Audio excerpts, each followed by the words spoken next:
In 1989, a group of scientists was assembled to decode the human genome under the direction of Dr. James Watson.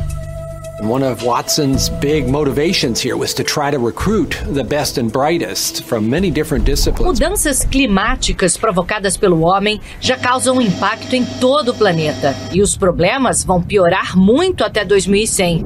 Essa é a conclusão de um relatório elaborado por mais de 700 cientistas de 100 países. Nós conseguimos. O entusiasmo do chefe da pesquisa foi evidente quando anunciou que um grupo internacional de cientistas conseguiu detectar as chamadas ondas gravitacionais. Nas últimas décadas, o desenvolvimento tecnológico permitiu o avanço da ciência a passos largos. Descobertas na medicina, na astronomia, na engenharia e nas mais diferentes áreas do conhecimento revolucionam o nosso modo de enxergar o mundo, ajudam a salvar vidas e a aplacar a dor. Os pesquisadores utilizam a pele da tilápia, um peixe de água doce comum no Brasil, como curativo biológico para tratar de queimaduras. Mas, ao mesmo tempo que as pesquisas evoluem numa velocidade inédita, também avança um movimento de negação da ciência. É difícil de acreditar, mas em pleno 2019 ainda há brasileiros que acreditam que a Terra é plana. Chega num ponto, termina assim numa borda. Na realidade é falso. Todas essas imagens foram já desmistificadas. E alguns erros que a gente vê, por exemplo, de gravação em filmes de Hollywood, esses astronautas começaram a cometer. A luta não é só contra a doença, mas também contra notícias perigosas e falsas. Muitas pessoas usam a internet e propagam informações erradas. Um dos grandes alvos de fake news, na verdade, salva vidas: as vacinas. A negação do conhecimento científico ficou exposta este ano durante a pandemia do novo coronavírus. Mas esse é um movimento mais antigo. Ganhou força nas últimas 2 décadas, depois que os pesquisadores passaram a relacionar a ação do homem ao aquecimento global. Os estudiosos, então, passaram a se questionar: por que tanta gente nega as conquistas da ciência e o que pode ser feito para mudar isso? Uma das respostas está fora dos laboratórios: promover a ciência, explicar sua importância e sua aplicação no dia a dia. Por isso, a partir desta segunda-feira, o Ao Ponto vai falar de ciência com mais frequência e regularidade. Pelo menos uma vez por mês, o Ao Ponto será feito em parceria com o Instituto Questão de Ciência, que é liderado pela Natália Pasternak, doutora em microbiologia pela Universidade de São Paulo. Além de colunista do Hora da Ciência do Globo, ela é a única brasileira que integra o Comitê para a Investigação Cética, uma organização criada em 1976 por nomes como o astrônomo Carl Sagan, com o objetivo de defender o pensamento científico e se contrapor à chamada pseudociência. Nesse primeiro episódio, a gente vai direto ao ponto e debate os desafios para fazer ciência em tempos de negacionismo. Dessa conversa, que deve ocorrer sempre às segundas-feiras, também participa o cientista Gustavo Cabral, do Departamento de Imunologia da USP. Além de pós-doutor pela Universidade de Oxford, Gustavo lidera pesquisas financiadas pela FAPESP para o desenvolvimento de vacinas contra a Zika, chikungunya e também contra o próprio novo coronavírus. Fique com a gente.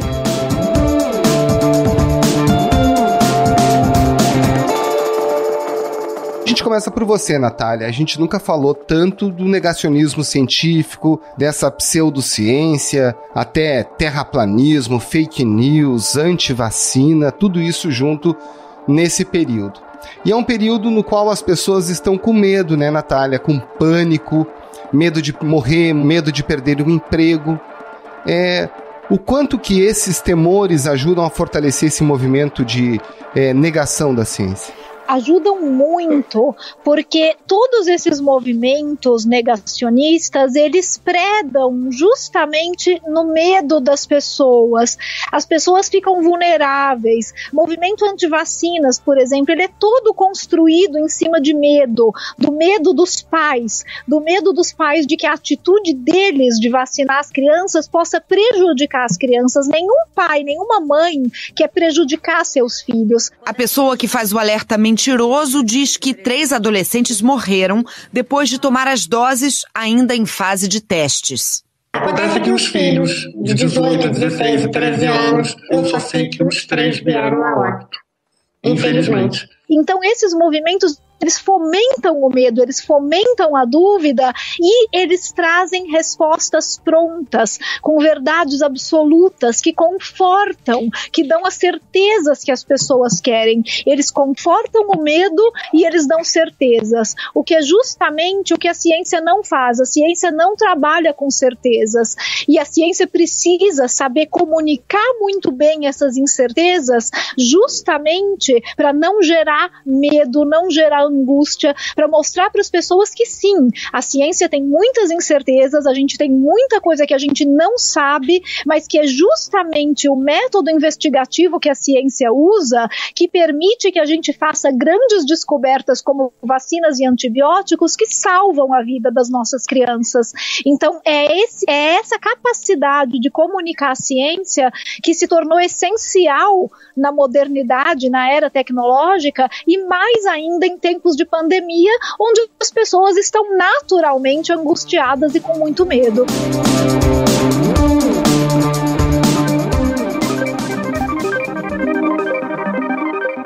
Agora, Gustavo, esse movimento de negar a ciência, né, ele vem antes da pandemia. Tanto é que a Natália criou o Instituto Questão de Ciência em 2018. Você consegue identificar onde é que está a semente que faz germinar esse apego à desinformação? A origem, eu acredito que está no ser humano. A gente é naturalmente questionador. Quando a gente questiona e não obtém uma resposta óbvia, tão clara, a gente passa a continuar questionando. Eu acho que há 2 pontos aí que a gente precisa trabalhar muito mais forte. Somos nós cientistas, onde nós precisamos descer um pouco do palanque e falar uma linguagem mais acessível, em que as pessoas olhem para nós e percebam que nós somos apenas seres humanos, que somos capazes de errar e de acertar, mas que nós estamos sempre trabalhando para buscar o melhor e levar para as pessoas. Eu acho que essa linguagem nossa a gente precisa tornar muito mais acessível, porque a gente precisa ter uma conexão mais direta com a sociedade.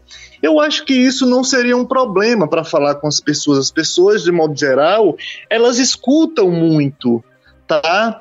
Uma contrapartida não é a questão social, é a questão que no Brasil, eu vou falar especificamente, esse negacionismo não é apenas social, esse negacionismo é de grupos que têm um poder de gestão, de gerir o Brasil, consequentemente, tem uma força muito grande na sociedade.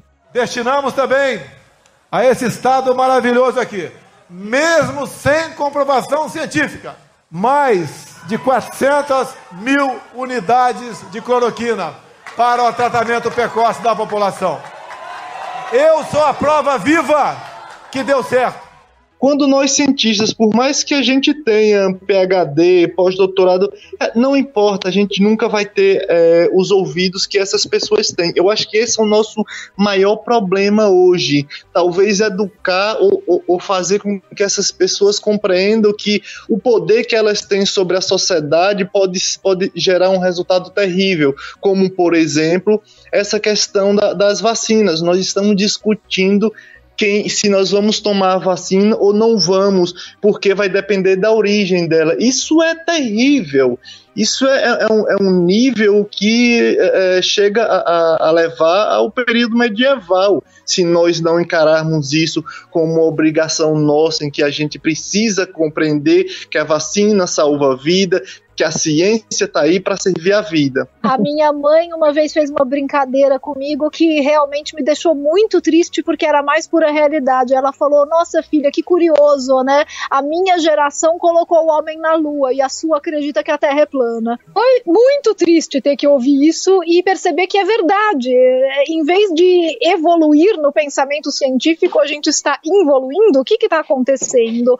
Então, por um lado, a tecnologia só aumentou, a ciência ciência só progrediu, a gente faz descobertas cada vez mais rapidamente, a gente tem mais ferramentas, a gente tem mais tecnologias que possibilitam que a ciência ande muito rápido, mas ao mesmo tempo parece haver um retrocesso no pensamento científico.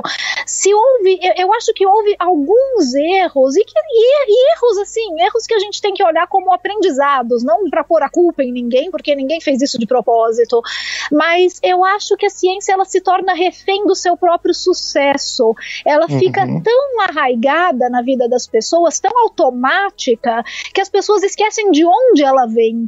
A Universidade Francesa divulgou o sucesso de um implante cerebral que permitiu a um homem comandar os movimentos dos braços e das pernas. E ele é tetraplégico. Então, Carl Sagan falava isso muito bem, e já há 20 anos a frase dele ainda está atual, que a gente vive numa sociedade extremamente dependente de ciência e tecnologia, em que ninguém sabe quase nada sobre ciência e tecnologia, e isso, Sagan falava, é receita para o desastre. Eu acho que ele, como o grande mestre da comunicação de ciência, realmente colocou muito bem. A gente tem uma sociedade que depende de tecnologia, mas a gente não ensina as pessoas de onde essa tecnologia vem. Então as pessoas acabam adquirindo essa tecnologia, elas aceitam essa tecnologia no dia a dia, mas elas não entendem de onde vem, elas não relacionam isso com processo científico, com pensamento científico. Então a gente perdeu essa ligação, a gente deixou as pessoas perderem essa ligação, e isso talvez tenha sido aí o nosso grande erro como cientistas, como comunicadores. A gente precisa resgatar isso, mostrar para as pessoas de onde vem o conhecimento, de onde vem a tecnologia e como ele é construído.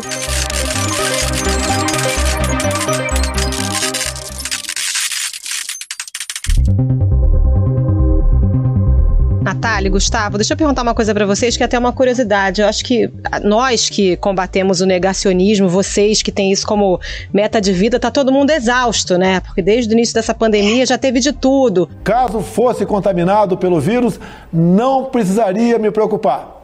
Nada sentiria ou seria, quando muito, acometido de uma gripezinha. Primeiro, é uma gripezinha, não vai chegar aqui, depois não usa máscara, cloroquina, ivermectina, Anitta, agora a briga da vacina, assim, é uma atrás da outra. Que momento vocês acham que foi assim o mais difícil ou a desinformação mais complicada de desatar aí durante essa pandemia? Ou pior ainda, estar por vir? O que acontece? O problema, eu acho que o princípio foi a questão do início, o negar de que o vírus era algo que se deveria ter um respeito. Isso eu estou falando do presidente da República, que foi criação dos jornalistas, superdimensionar, e que seria uma gripezinha. Eu acho que esse foi o princípio que tirou o controle de tudo. Porque se o vírus já está aqui e as pessoas compreendem que é algo simples, apenas uma gripezinha, dito pela maior referência do Brasil, porque a maior referência do Brasil é o presidente da República. Esse é o líder. Então, dito por ele, pronto, ali foi onde falou, acabou, isso vai se espalhar.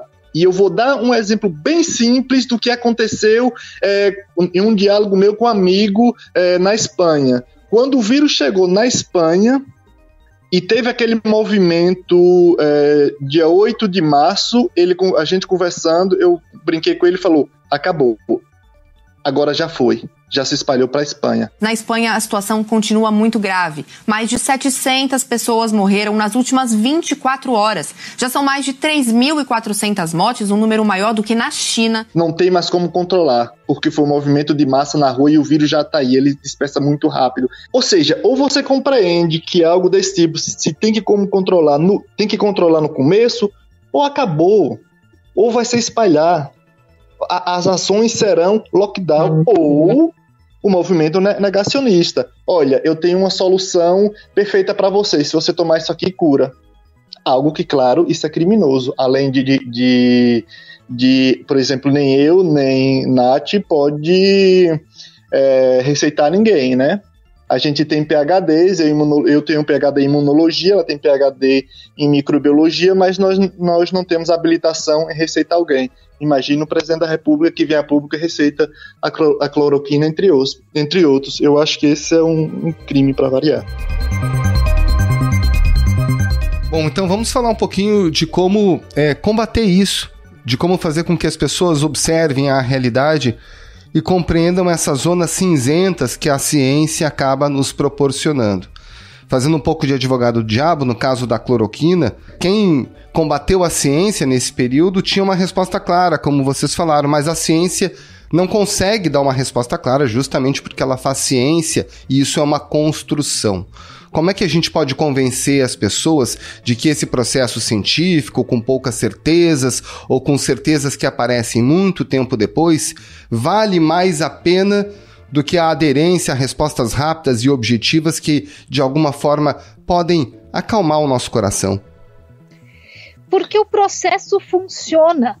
E a gente pode mostrar historicamente que esse processo funciona.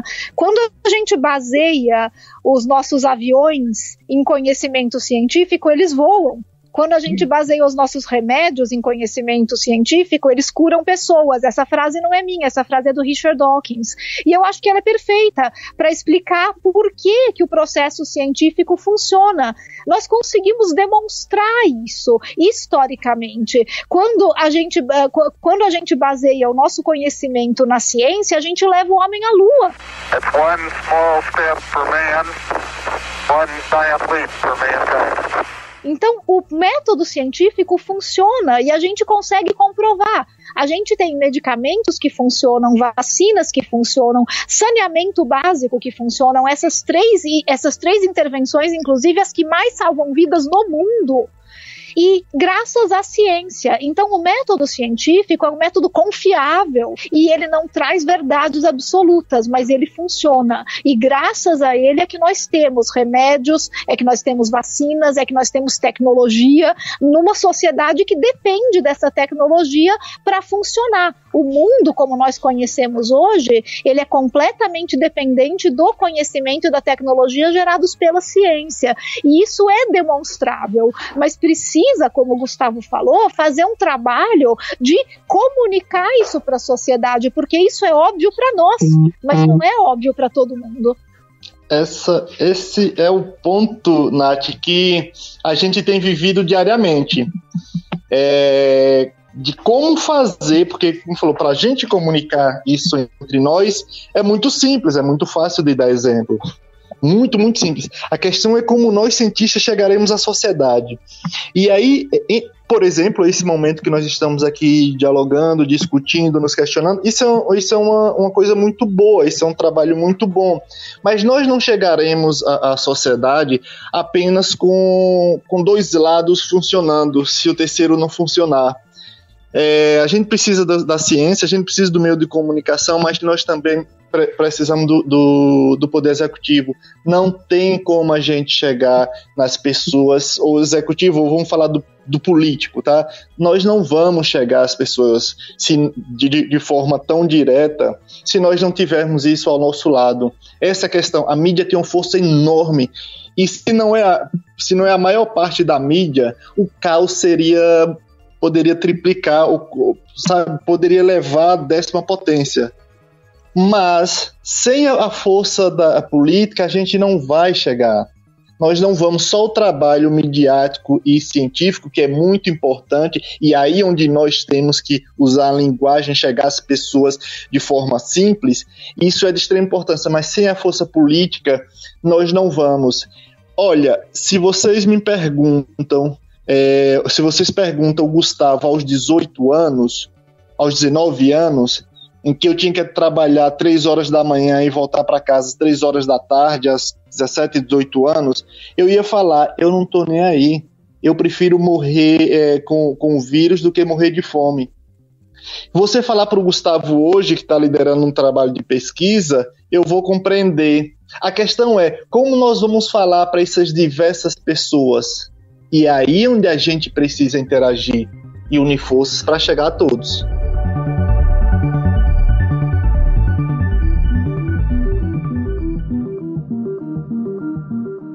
Vocês acham que apesar dessa onda toda de negacionismo, pode sair alguma consequência positiva dessa pandemia em termos de reconhecimento da importância da ciência? Porque é claro que tem muita gente negando, mas também tem muita gente vendo como a ciência é importante no dia a dia, né? Entendendo termos de como é que se faz a vacina, como é que se combate uma pandemia, noções de higiene, coisas que muita gente não tinha nem pensado até a chegada da Covid, né?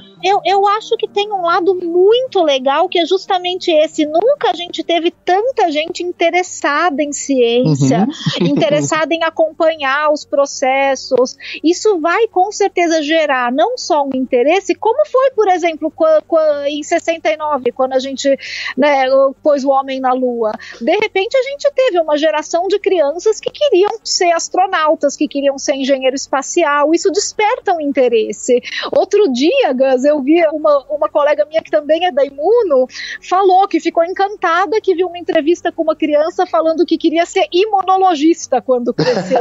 Quando é que você já viu uma criança falar que quer ser imunologista? Achei super bonitinho. Então tem um lado que é muito legal, né, que é realmente esse de despertar o interesse, das pessoas estarem querendo saber, querendo curtir a ciência. Eu acho que a ciência pode sair valorizada dessa pandemia. As pessoas podem, de repente, se dar conta de que ciência não é luxo numa sociedade, ciência é essencial para o desenvolvimento dessa sociedade. Mas, por outro lado, eu acho que a gente tem que ficar de olho para que todo esse interesse não se converta em frustração quando as pessoas perceberem que a ciência não traz verdades, que a ciência não traz respostas prontas, que às vezes não vai dar tudo tão certo quanto as pessoas estão esperando, que as vacinas não vão ser balas de prata, que a gente não vai tirar remédio do chapéu. Então, eu acho que a gente tem que estar preparado para lidar com as frustrações também que esse interesse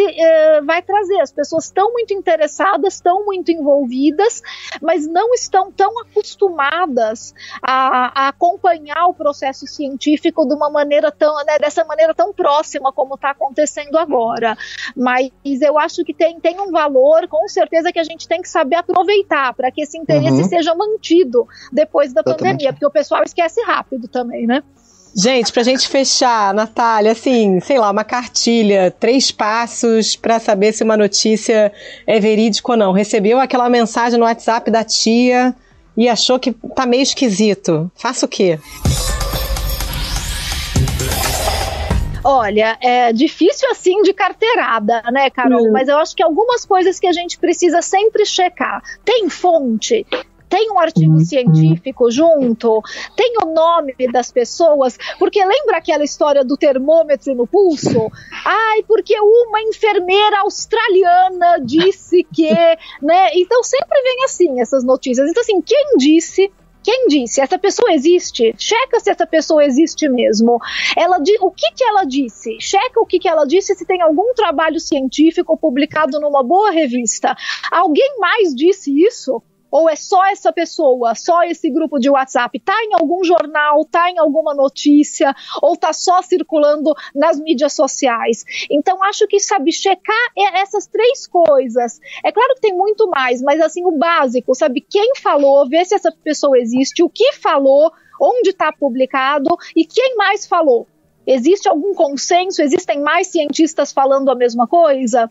Eu acho que isso já é um bom começo. E uma dica que fica também, né? Procurem sites confiáveis, como das sociedades médicas e científicas, como do Instituto Questão de Ciência, para se informar, ver se essa informação está lá. Os fact-checkers também são muito bons. E uma dica final aí para fazer uma brincadeirinha também. A melhor coisa, se você sabe que o Instituto Questão de Ciência já escreveu sobre isso, tá lá na revista Questão de Ciência, recebeu lá no grupo de família alguma coisa esquisita no WhatsApp, você pega a notícia do Questão de Ciência, cola lá no grupo e sai correndo. Não foi você que falou, foi a gente. Põe a culpa no IQC, não tem problema. Estamos aí para isso. Gente, não vai faltar assunto aqui nos nossos encontros, né? Nessa parceria do Ao Ponto com o Instituto Questão de Ciência. A gente vai falar não só dos desafios, mas também de coisas incríveis, maravilhosas que a ciência tem produzido por aí. Natália Pasternak e Gustavo Cabral, muito obrigada pela participação. Até a próxima. Natália e Gustavo, muito obrigado. Até a próxima. Muito bom, muito bom. Teremos muitos papos ainda, com certeza. Muitos papos. Até, Roberto, Carol, Gustavo. A gente se encontra aí em mais um Ao Ponto IQC.